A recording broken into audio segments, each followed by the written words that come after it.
Estem en un camp de lavanda fina, una varietat per perfumeria, i al poble de Montant de Tos, som un poble de muntanya, als Pirineus, i ens dediquem a l'oli essencial, és a dir, al cultiu i destil·lació d'aromàtiques, especialitzats en espígol i lavanda. Llavors, per poder dedicar-te al camp, vam buscar cultius molt alternatius que al detall poguessin fer alguna cosa, com és el cas d'aromàtiques i la tòfona.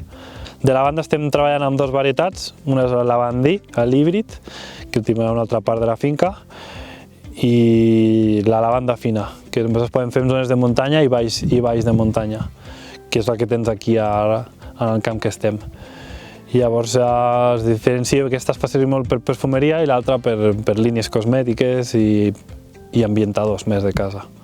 El cultiu de lavanda sol durar uns 10-12 anys, és el cicle que té. Doncs tarda 3-4 a entrar en plena producció.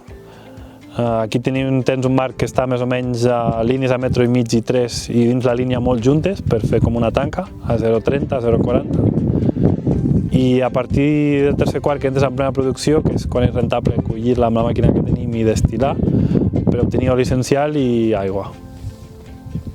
Després fem servir les ovelles que ens ajuden molt a fertilitzar i manteniment de l'herba, menys els mesos que ella entra amb espigat i floració, que són els mesos d'estiu.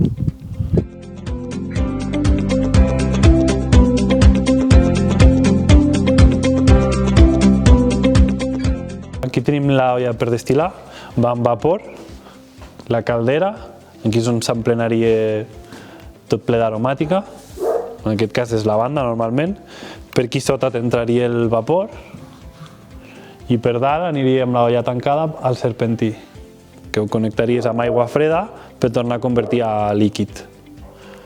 I a través del decantador, que és aquest d'aquí, separaries l'oli essencial de l'aigua. Un procés que sol durar una hora. El producte que fem al detall és l'oli. I a través d'aquí hi ha el de l'híbrid, el lavandín i el de la lavanda fina d'IVA. I a través de l'oli essencial i l'aigua fem tota la línia cosmètica, des d'un gel de bany, una crema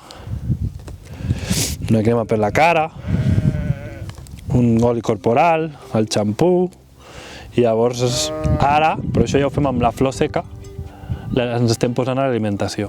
I el primer que hem tret certificat amb ecològic és la cervesa.